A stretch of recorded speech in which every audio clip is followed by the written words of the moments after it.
اسی طرح جو آدمی وضو میں اپنے پاؤں دھوتا، 4 ہی فرض ہیں نا وضو کے، تو ایک ایک رکن کے بارے میں حدیث شریف ہے۔ اب جو پاؤں کو دھوتا ہے تو حضور نے فرمایا پاؤں سے جتنے گناہ ہوتے ہیں، گناہ کی طرف چل کے آدمی پاؤں سے ہی جاتا ہے، لہٰذا وضو کرنے سے جو پاؤں سے گناہ کیے ہوتے ہیں وہ دھل کر ساتھ ہی بہہ جاتے ہیں، اور اس کا ہر وہ گناہ دھل جاتا ہے جس کا تعلق پاؤں کے ساتھ تھا۔ اور جب وضو آدمی کر کے فارغ ہو کر آسمان کی طرف نگاہ اٹھا کر پڑھتا ہے اشہد ان لا الہ الا اللہ وحدہ لا شریک لہ واشہد ان محمدا عبدہ ورسولہ، تو نبی کریم علیہ السلام نے فرمایا وہ گناہوں سے پاک صاف ہو جاتا ہے۔ تو یہ وضو کا یہ کتنا فائدہ ہے کہ ساتھ ساتھ گناہ بھی بندے کے دھل جاتے ہیں۔ وضو کے اندر 4 چیزیں فرض ہیں، کچھ چیزیں مستحب ہیں اور سنت کے درجے میں ہیں۔ ان میں سے پہلی چیز ہے نیت کرنا، انما الاعمال بالنیات، یہ بخاری شریف کی پہلی حدیث شریف ہے کہ اعمال کا دار و مدار نیتوں پر ہے، لہٰذا کوئی بھی عبادت، کوئی بھی نیک عمل کیا جائے اس میں نیت کا ہونا ضروری ہے۔ اور زبان سے ہم برکت علی کہتے ہیں، اگر کوئی زبان سے نہیں کہتا، نماز پڑھتے ہیں، روزہ رکھتے ہیں، زبان سے آپ نیت نہیں کرتے تو کوئی حرج نہیں، کیونکہ نیت کہتے ہیں دل کے ارادے کو، نیت کہتے ہیں دل میں ارادہ ہونا چاہیے۔ اور جب آدمی اٹھ کے نماز کے لیے آتا ہے دل کے ارادے سے آتا ہے، اٹھ کے وضو کرنے لگتا ہے تو دل کے ارادے سے کرتا ہے۔ زبان سے اس لیے کہتے ہیں کہ اقرار باللسان و تصدیق بالقلب، کہ جو کچھ ہمارے دل میں ہے زبان سے اگر نہیں کہتا تو اس کی نیت دل کے ارادے کو کہتے ہیں، جب دل میں ارادہ کر لیا تو اس کی نیت جو ہے وہ ہو گئی۔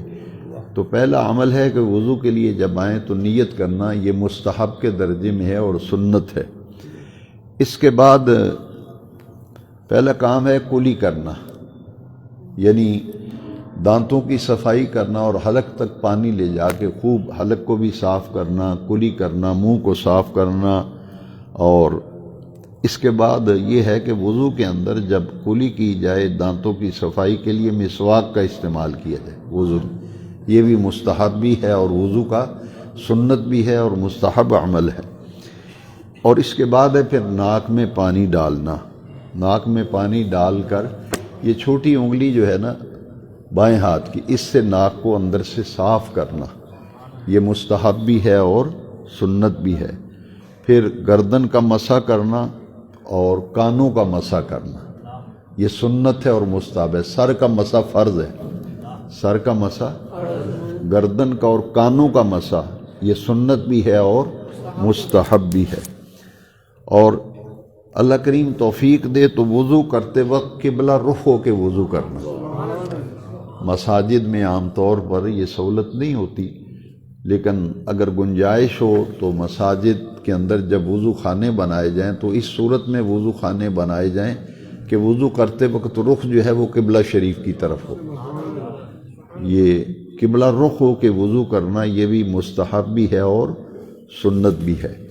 تو اللہ کریم سے توفیق مانگتے ہیں کہ رب ذوالجلال ہمیں ان چھوٹی چھوٹی باتیں ہیں، یہ وہ باتیں میں نے آج عرض کی ہیں جن کی طرف ہمارا دھیان ہی نہیں، ہم انہیں اہمیت ہی نہیں دیتے، تو میں نے نیک نیتی سے اور اس ارادے سے یہ درس میں چیزیں بیان کی ہیں کہ جن کی طرف ہماری توجہ ہی نہیں ہے، اصل میں یہ وہ باتیں ہیں جن کے طرف توجہ کرنے کی ضرورت ہے۔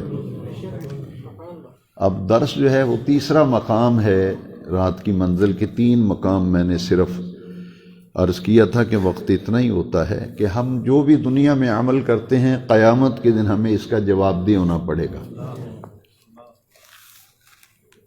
یہ بات ذہن میں رکھیں۔ جو بات بھی ہم زبان سے نکالتے ہیں، جو کام کرتے ہیں، ہمیں اس کا جواب دہ ہونا پڑے گا۔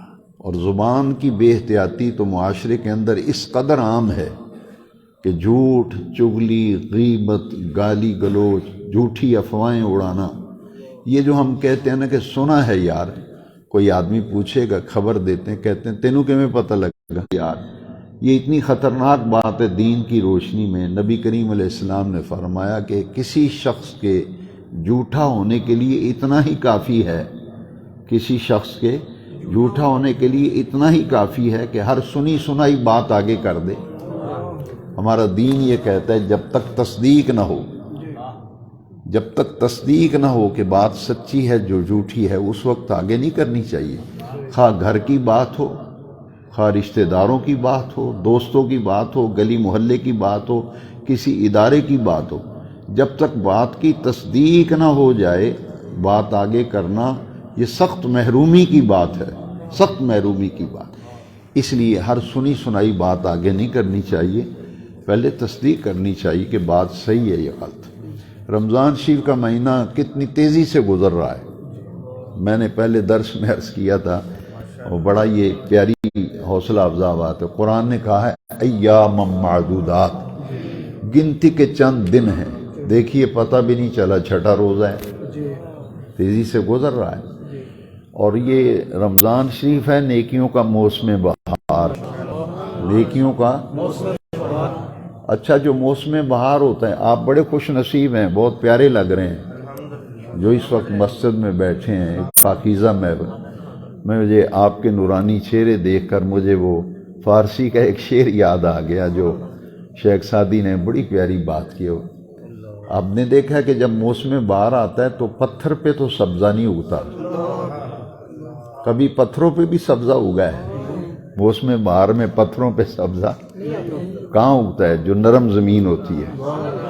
فارسی کا بہت پیارا شعر ہے، در بہاراں کے شود سر سبز سنگ، در بہاراں کے شود سر سبز سنگ، سنگ کہتے ہیں پتھر کو، خاک شو تا گل بروید رنگ رنگ، کہتے ہیں موسم بہار آ جائے تو پتھروں پہ سبزہ نہیں اگتا، اس لیے مٹی ہو جا، خاک شو مٹی ہو جا، یعنی عاجزی اور انکساری کی زمین تیار کر، اپنے من میں اپنے باطن میں کیا کر، نرمی، عاجزی، انکساری کی ایسی سرزمین قائم کر، ایسی زمین تیار کر، پھر جب رمضان میں رب کی رحمتیں برسیں تو تیرے دل میں نیکی کے رنگا رنگ پھول اگیں۔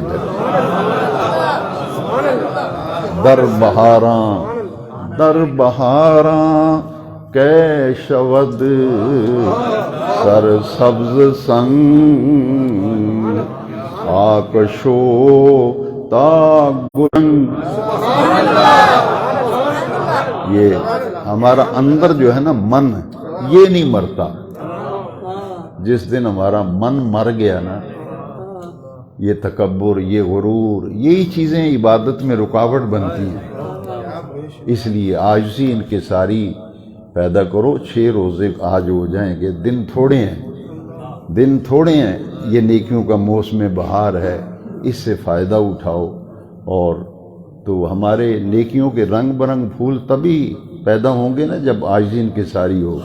در بہاراں کے شود سر سبز سنگ، خاک شو تا گل بروید رنگ رنگ۔ یہ ایک حدیث شریف آیت کریمہ کے تحت تفسیروں میں کہ ہر آیت کریمہ کا مفہوم یہ ہے کہ قیامت کے دن اعمال کا حساب و کتاب دیا جائے گا، پوچھا جائے گا۔ اس سلسلے میں یہ ترمذی شریف حدیث شریف کی کتاب ہے، بخاری پہلے نمبر پہ ہے، دوسرے پہ مسلم شریف، تیسرے پہ ترمذی شریف، جامع ترمذی، اور اس حدیث کا نمبر ہے 2416، 2416 نمبر حدیث ترمذی شریف کی، اور پہلا باب ہے باب صفت القیامہ۔ نبی کریم علیہ السلام نے فرمایا قیامت کے دن جب تک آدمی 5 سوالوں کا جواب نہیں دے گا اس کو وہاں سے قدم اٹھانے کی اجازت نہیں ہوگی، کوئی آدمی ہل نہیں سکے گا۔ میزان پہ جہاں اعمال تولے جائیں گے وہاں آدمی کھڑا ہوگا، جب تک 5 سوالوں کا جواب نہیں دے لے گا اس کو قدم ہٹانے کی بھی وہاں سے اجازت نہیں ہوگی۔ وہ 5 سوال، پہلا سوال سرکار حضور پرنور شافع یوم النشور مدنی کریم صلی اللہ علیہ وسلم نے فرمایا، پہلا سوال ہوگا کہ تو نے اپنی عمر کن کاموں میں گزاری ہے۔ پہلا سوال عمر کے بارے میں ہوگا کہ تو نے اپنی عمر کن کاموں کے اندر گزاری، یعنی اچھے کام کیے یا برے کام کیے۔ دوسرا سوال ہوگا، یہ تو پوری عمر کے بارے میں پوچھا جائے گا، پھر خاص طور پر جوانی کے بارے میں پوچھا جائے گا۔ وان شباب ہی، اس کی جوانی کے بارے میں پوچھا جائے گا، تو نے اپنی جوانی کن کاموں کے اندر کھپائی، اپنی جوانی کن کاموں میں صرف کی، کھپائی، یعنی پوچھا جائے گا کہ جوانی تیری اچھے کاموں میں گزری ہے یا برے کاموں میں۔ دوسرا سوال یہ ہوگا، اور تیسرا فرمایا کہ ہر شخص سے مال کے بارے میں پوچھا جائے گا، وَعَن مَالِهِ، اور اس کے مال۔ تین سوال ہوں گے۔ چوتھا سوال ہوگا، جو مال تو نے کمایا تھا اسے خرچ کہاں کیا؟ یہ نہیں ہے کہ مال کما لیا جہاں مرضی لوٹاتے پٹاتے پھر رہے ہیں، کوئی پوچھے گا ہی نہیں پوچھا جائے گا کہ جو مال کمایا تھا حلال طریقے سے کمایا تھا حرام سے، اور کہاں خرچ کیا تھا، کہاں خرچ کیا تھا، جائز کاموں میں خرچ کیا تھا، ناجائز کاموں میں۔ جہاں خرچ کرنا چاہیے تھا وہاں تو نے خرچ نہیں کیا، تو کن کاموں میں پیسہ برباد کرتا رہا ہے؟ تو مال کمانے کے بارے میں پوچھا جائے گا اور مال خرچ کرنے کے بارے میں بھی پوچھا جائے گا کہ جائز کاموں میں خرچ کیا یا ناجائز میں، اچھے کاموں میں خرچ کیا یا برے کاموں میں۔ پانچواں سوال ہوگا، ہر اس شخص سے جس کے پاس علم ہوگا، یہ علماء کے لیے بڑا قابل توجہ نقطہ ہے، کوئی آسان منزل نہیں ہے۔ ہم کہتے ہیں بہت بڑا عالم ہے، اس کے پاس بڑا علم ہے، تو یہ حدیث شریف جب ہمیں پڑھائی جاتی تھی تو ہمارے استاد گرامی لرز جاتے تھے، اور میرے والد گرامی علیہ رحمہ جب حدیث شریف پڑھاتے تھے تو اس حدیث پر 1 گھنٹہ کم از کم لگ جاتا تھا۔ سبق کے دوران 1 گھنٹہ اس حدیث شریف کے آخری سوال پر ایسی تربیت اسٹوڈنٹس کی، طلباء کی کرتی تھے جو عالم بن رہے تھے۔ آخری کلاس ہوتی ہے دورہ حدیث کی، عالم جب بنتا ہے 8 سال میں عالم بنتا ہے۔ آج تو پہلے سال میں پگڑی باندھ کے آ جاتا ہے، لمبا سا جبہ پہن، لوگ کہتے ہیں بڑا عالم ہے۔ 8 سال لگتے ہیں، اور علم کسی اور چیز کا نام ہے۔ یہ سوال عالم بننا آسان ہے، یہ سوال جو ہے ایک طرف آدمی کام جاتا ہے، اور ہمیں تعلیم دی جاتی تھی کہ رات کو تنہائی میں 2 نفل پڑھ کے رویا کرو کہ یا اللہ تو نے مجھے علم دیا ہے تو اس پہ عمل کی بھی توفیق دے۔ لوگوں کو مسئلے بتائے، بندہ خود عمل نہ کرے، لما تقولون ما لا تفعلون، اس علم کا کوئی فائدہ نہیں۔ اس لیے ایک علم نافع ہے، وہ علم جو نفع بخش ہو۔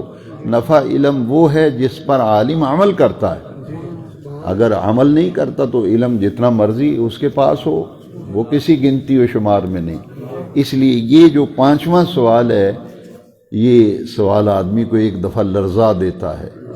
ایک تو جس کے پاس دین کا جتنا علم ہے، آپ سن رہے ہیں، جتنا علم آپ کے پاس دین کی معلومات ہیں نا آپ کے پاس، قیامت کے دن ہم سب سے پوچھا جائے گا تیرے پاس جتنا علم تھا، تیرے پاس جتنا علم تھا تو نے اس پر کتنا عمل کیا۔ علم ہی، اس کے علم بارے، علم کہتے ہیں جاننا، علم کہتے ہیں آپ سب کے پاس دین جانتے ہیں، آپ معلومات ہیں آپ کے پاس، سنتے رہتے ہیں آدمی، تو جتنا بھی علم ہوگا اس کے بارے میں پوچھا جائے گا، جتنا علم تھا، جتنا تو جانتا تھا، اس پہ تو نے عمل کتنا کیا ہے۔ تو یہ 5 سوال ہیں جو ترمذی شریف کی حدیث نمبر 2416 ہے۔ تو یہ آج سارے درس کا خلاصہ یہ ہے کہ عمل کی ضرورت ہے، ہم سب کو دوسروں کو کہنے کی بجائے اپنی ذات سے شروع کریں۔ سب سے پہلے تو میرے والد صاحب رحمۃ اللہ علیہ اکثر ہم سب بھائیوں کو اکٹھا کر کے فرماتے تھے کہ یہ علم اس لیے پڑھایا جاتا ہے دین کا کہ اپنی زندگی کو سنوارا جائے، اپنی زندگی کو، اور اپنی زندگی کو سنوارو، دین کے تابع کرو، اور ہو سکے تو دوسروں کی زندگی بھی سنوارو۔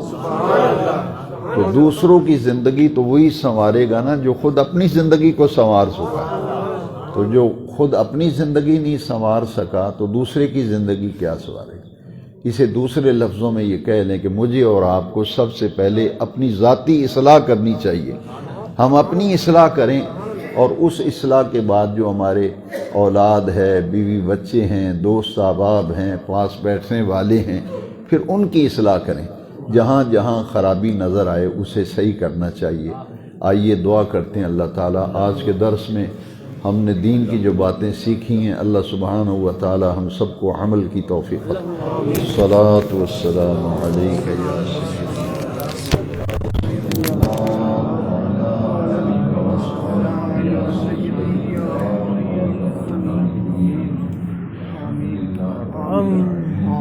والصلاة والسلام على إمام الأنبياء والمرسلين وعلى أصحابه أجمعين.